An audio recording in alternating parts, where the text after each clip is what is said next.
Havenu Shalom Aleichem.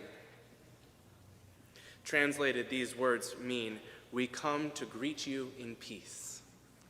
Good afternoon. Let's all take a nice deep breath.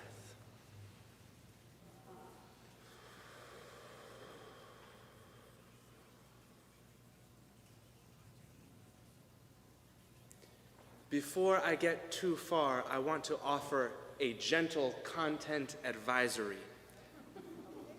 Today, I will gently and briefly speak about violence. Here at the Community Church, the theme for our worship this month is peace, and this peace is not something I could speak about honestly if I didn't share why peace was important. I invite you to notice what feelings come up for you and to take care of yourself gently as you need. Havenu Shalom Aleichem. We come to greet you in peace. Church, I want to ask you a question before we start. Did you come this morning to greet us in peace? Is that what you came here for? Let's think about it. That's great if you did. Also, that's not necessary if you didn't. Some of us may have come with another goal in mind. Maybe you came to church to find peace instead. Maybe you just came to see friends. That's okay. Maybe you came by accident. That's great too. Maybe you came because you were curious. Maybe it's your first time here. Maybe some of you came because that's just what you do on Sunday. That's okay. I understand. Maybe some of you came because you're paid to be here. That's all right. I understand.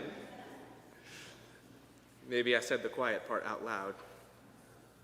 But again, Havenu Shalom Aleichem, we come to greet you in peace. Now, personally, I think asking someone to come to church already at peace is kind of like asking someone to come to dinner having already eaten. It's kind of like saying, it's kind of like coming to dinner when you're not even hungry. No, we have dinner when we're hungry, and we come to church not because we are already at peace, but because we want it, and we want to share it. Even so, peace that we are looking for might be different between each one of us. If you have experience in a context of armed conflict, peace might simply mean not at war. Those among us who have known the instability and fear of armed conflict might reflexively think of peace as the end of state-sanctioned violence and bloodshed. Peace has long been used as an antonym for war, suggesting that if war is absent, peace is what's left. Peace to another one of us might look like contentment or stability. In the midst of constant physical pain or the physical discomfort of chronic illness, peace might simply look like respite from constant hurt. Or in the midst of poverty, the constant anxiety of survival and the effort of striving for the right to exist might mean peace is just a moment to breathe. Peace might mean the opportunity simply to be. And yet to another, peace might look like harmony or concord in relationships for those of us who carry with us the baggage of dysfunctional relationships in our youth or in our upbringing or a hostile family context. Peace might just mean respect or affirmation. Peace might just mean feeling safe. Well, James Baldwin writes, one writes out of one thing only, one's own experience. In that way, I can't talk to you about peace in your context, just mine. And today, I want to tell you the word peace feels hard for me to understand. I don't feel peaceful today. Too often, I think we describe peace like it were something that others owe to us. Peace would be mine if only those others over there would stop their warmongering. If only they would stop causing harm. Peace could be mine if only that noisemaker back there would stop all that yammering. Peace could be mine if only this modern world would stop its constant churn and just come to rest. You can say amen if you agree with me. You can say yes if you agree with me. Friends, I have to say that peace for me can't be something I need others to give me, because a peace like that is too risky. It can be taken away at a moment's notice. Peace like that is too fragile. Someone can share a single nasty word and my peace would be gone. To me, peace looks more like laughter. Peace looks less like silence and more like cries of joy. When I say peace, it looks less like the absence of harm and more like singing together. Last month, I had the privilege of attending a gathering of Unitarian Universalist religious professionals of color. The gathering was held in Atlanta, Georgia, and was called Finding Our Way Home. This was my first time to Atlanta. I took an airplane from LaGuardia Airport, and that morning I woke up early, I kissed my family goodbye, and I tried to imagine the warmth and welcome that I hoped to find in Atlanta. I tried to keep up my daily prayer practice in the airport, but that day and that morning, I found it very difficult. Just like this morning when I said that peace is hard for me to understand. That day, peace was hard for me to understand. I missed my family. Kissing them goodbye was difficult. Knowing that I was coming home didn't make it easier. Do you know what I'm talking about? I was sad, actually. I could rationalize it, but the sadness caught me off guard. On the walk to the train that morning, while I was feeling sad, and then from the train I took to the bus, and the bus I took to the airport, along each leg of my trip, I don't know if it was because of the sadness I felt, I noticed much more suffering in our city than I had before. I felt the burden of leaving New York City when New York City had so many needs. I saw so many of my fellow New Yorkers before I even stepped foot onto the airlines, sleeping and living on the sidewalks, on the trains, and on the bus. I'm sure you know what I'm talking about. And do you know what they have on every monitor when you arrive at the airport? Who knows? CNN, that's right.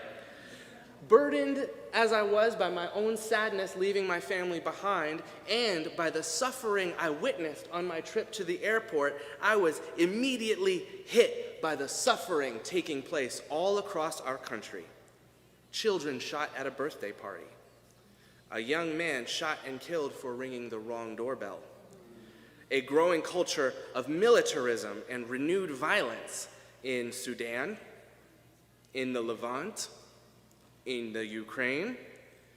I sat there listening to tragedy after tragedy. Waiting for my flight, I cried. I knew I would come back to my family, but friends, I do not say this lightly, I sat there destroyed. I remember in that moment, as a person of faith, I chose to pray and I prayed for peace. I don't know if it was inner peace or outer peace that I prayed for, maybe both. But what I can say is that my prayer did not change very much. Not out in the world, and not on the inside. I did not discover magically through my prayer that I had found inner peace just because I prayed for it. Do you know what I'm talking about? Maybe you're not the praying sort of person. Maybe you have just tried to calm yourself down and were unsuccessful. Have you ever tried to calm yourself down and couldn't? It was this wild energy of being unsettled that I brought with me to Atlanta. I was upset. I was galvanized, witnessing poverty and suffering, witnessing the callous and traumatizing mass media of the day.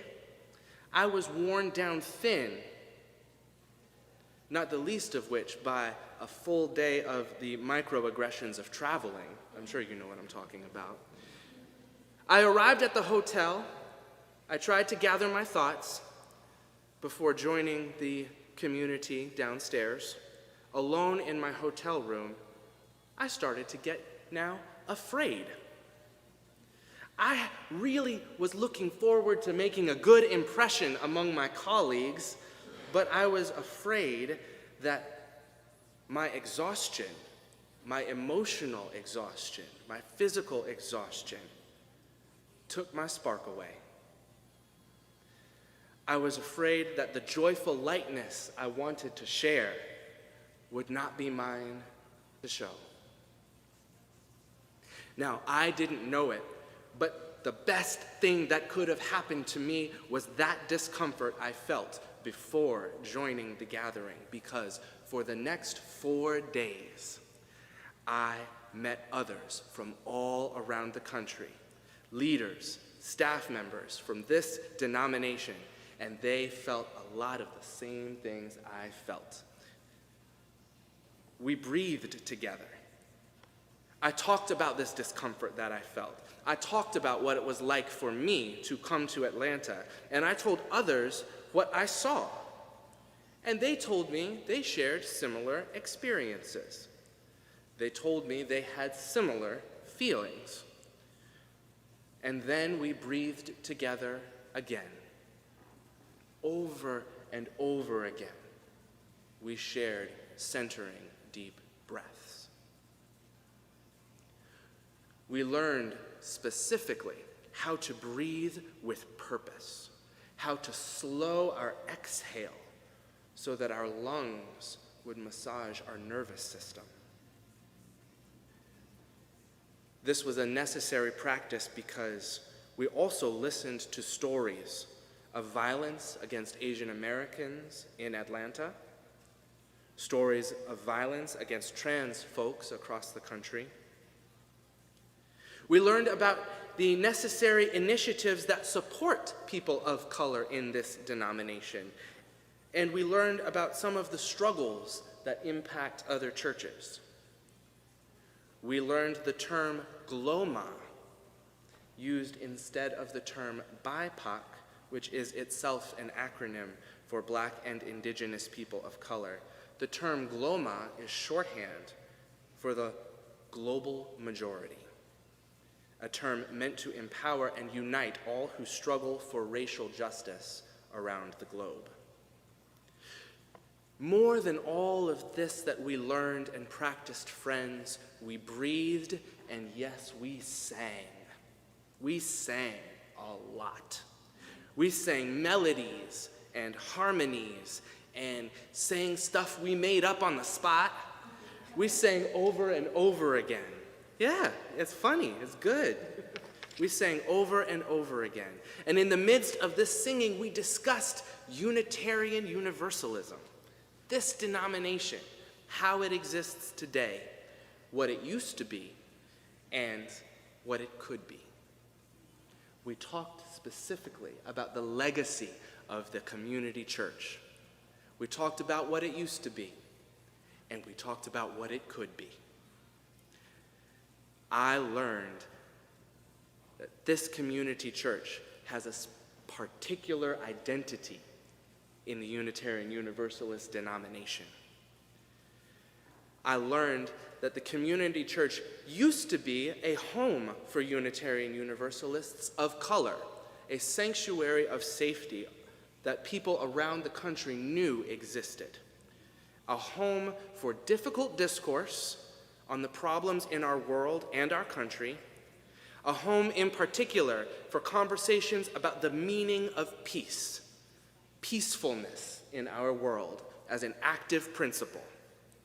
And I'm not just talking about the legacy of our former minister, luminary John Haynes Holmes, who himself was a powerful activist on pacifism.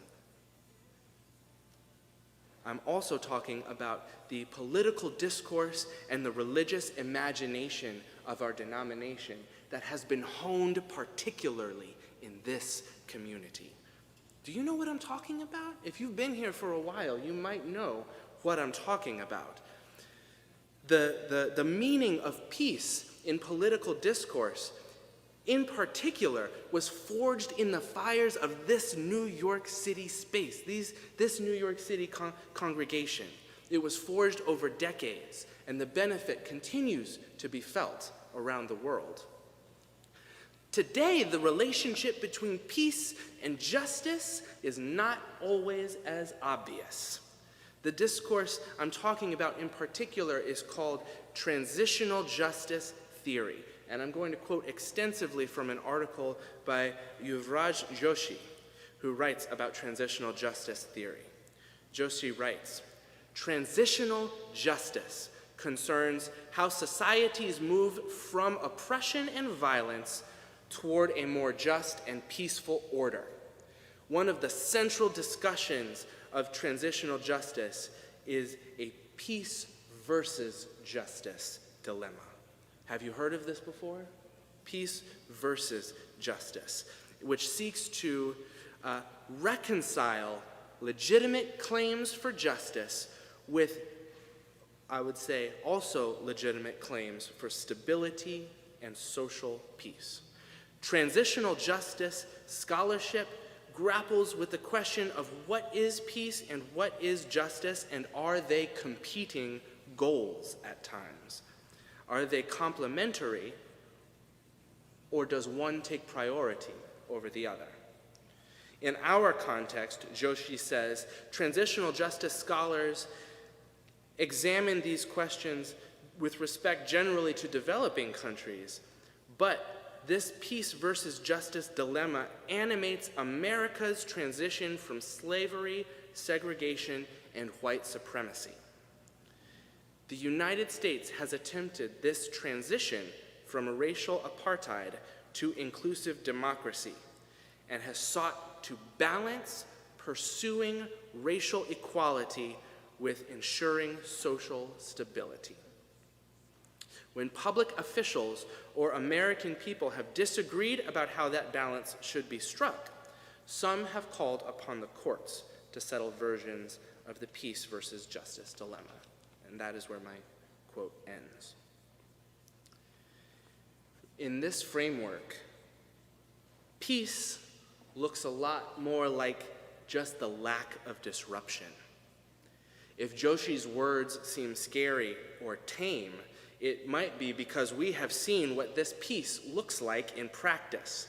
In the midst of state-sanctioned violence and oppression, this peace becomes a weapon of waiting. Peace is simply the avoidance of discomfort. Social stability is a mask for more white fragility. Friends, we cannot force peace upon ourselves or upon anyone else. Trying to pretend that we have peace already itself causes violence and disruption. Peace is too often just justice deferred. So let me ask you, church, does that sound like real peace to you? I don't think so.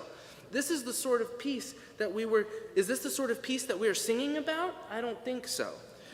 It's the sort of peace that I am looking for in my heart, however, to respond. The sort of peace that I'm looking for is active.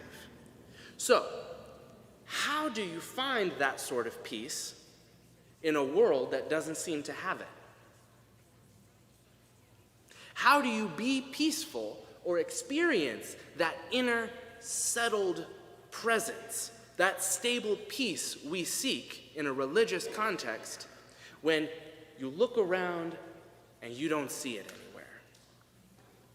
How do we do it? Because you do not need me to tell you, but we only have to look around at our world, at the crisis of global migration and how many people suffer because they're forced to leave their home, to see that our world is not at peace. We only have to look at how many people get shot in this country for no reason or for very bad reasons to see that our nation is not at peace. You can say yes if you agree. You can say amen if you agree.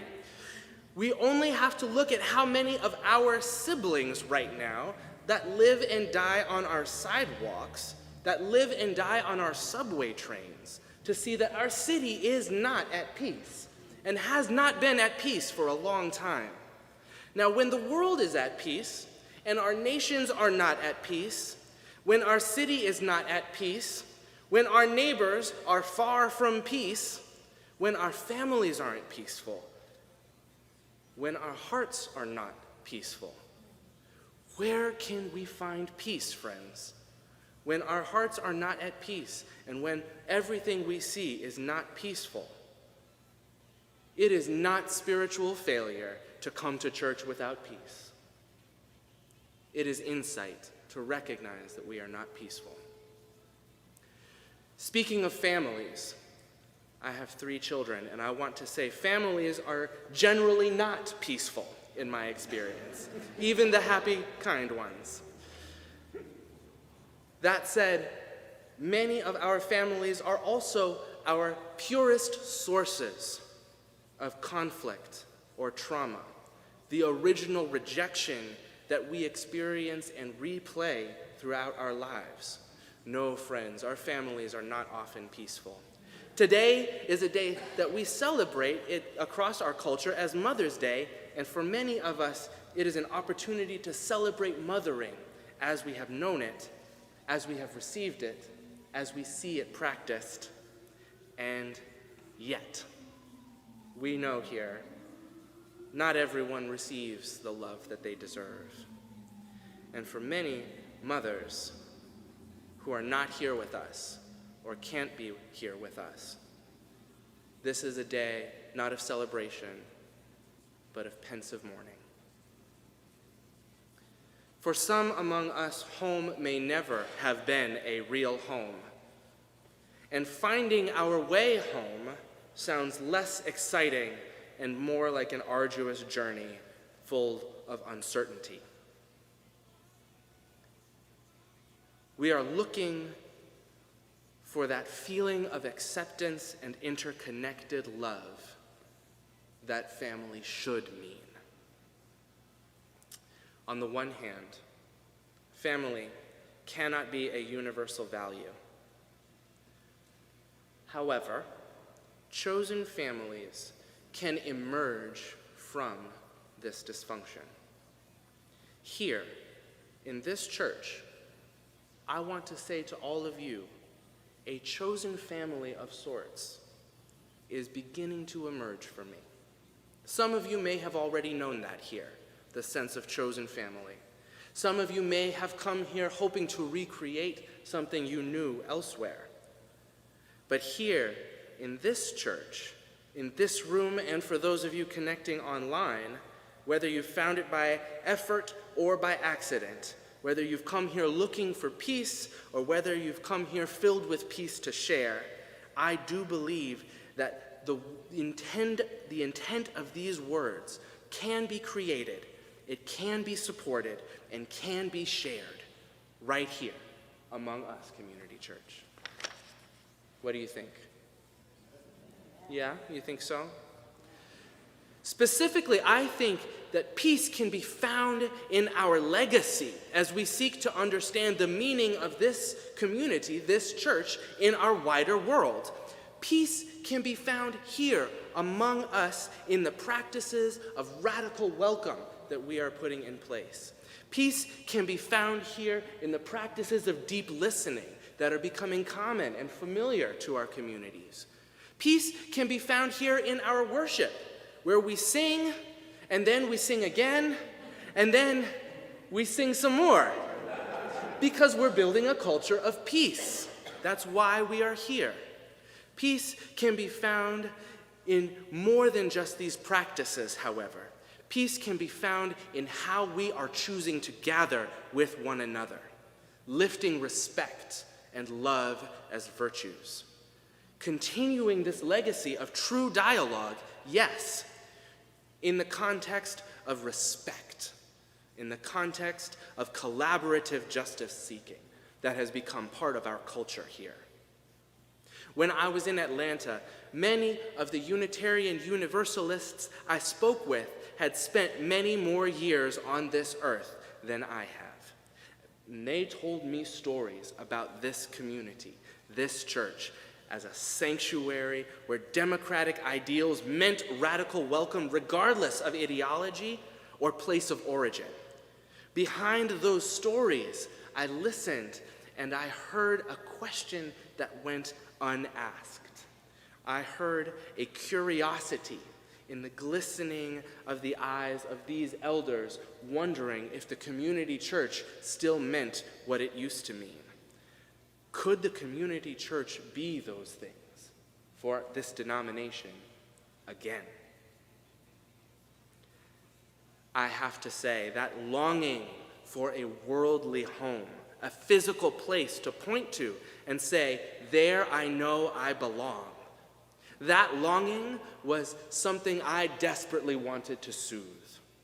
Could the community church become a home for all again? I mean, what do you think? You know how I feel about it. At least you should after I'm done with this message, because it's not just black folks in this denomination who are looking for a space that they can call home. That's right.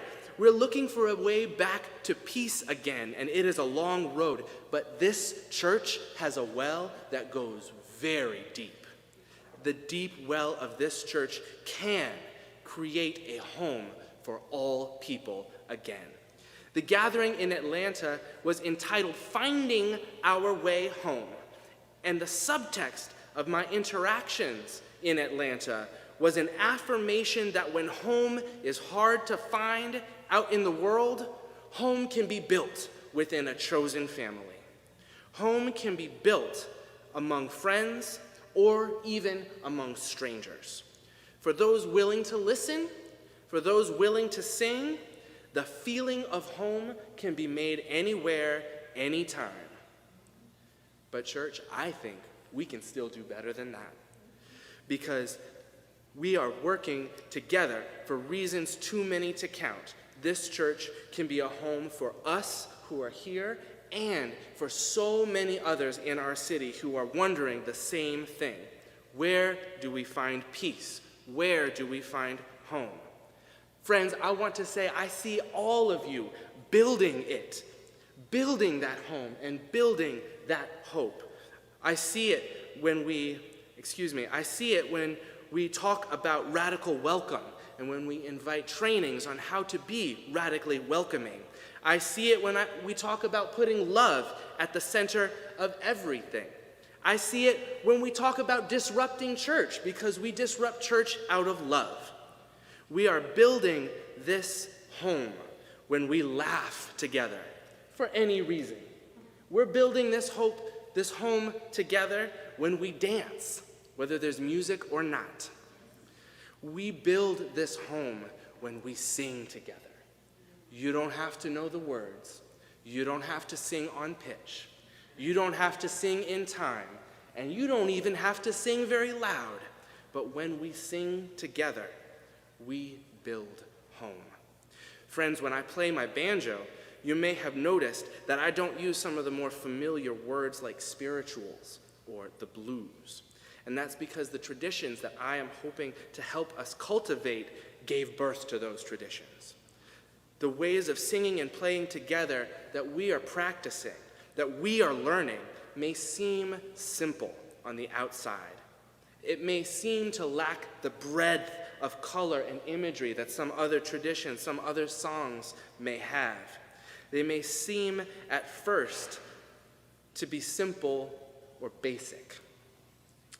But in these ways of singing, of chanting together, we are learning and embodying ancient technology that heals our bodies in the moment and teaches embodied compassion and empathy. This lays a foundation for us to practice creativity and collaboration in new ways. This is ancient technology that we employ that cultivates peace. Peace in our hearts. Peace between us as neighbors. Singing cultivates peace in communities. Singing cultivates peace in the midst of our cities and our country to respond to anything that can come our way. Here at the community church, we are answering the call to be what the world needs us to be that home. By practicing peacemaking, by practicing this faith, by putting love at the center of everything, we can become the institution that our world needs more than anything. And that, in my opinion, is a house of prayer for all people. That is truly, effectively, unequivocally for all people. That is what we have the opportunity to do. That is what we are here to become. I think we can become a home again, not just for our disenfranchised in the city, but a home for our denomination, a home across the country and beyond. To anyone looking around wondering, where can peace be found? If there is no peace in your heart, that's okay, because here we're cultivating it in all our hearts.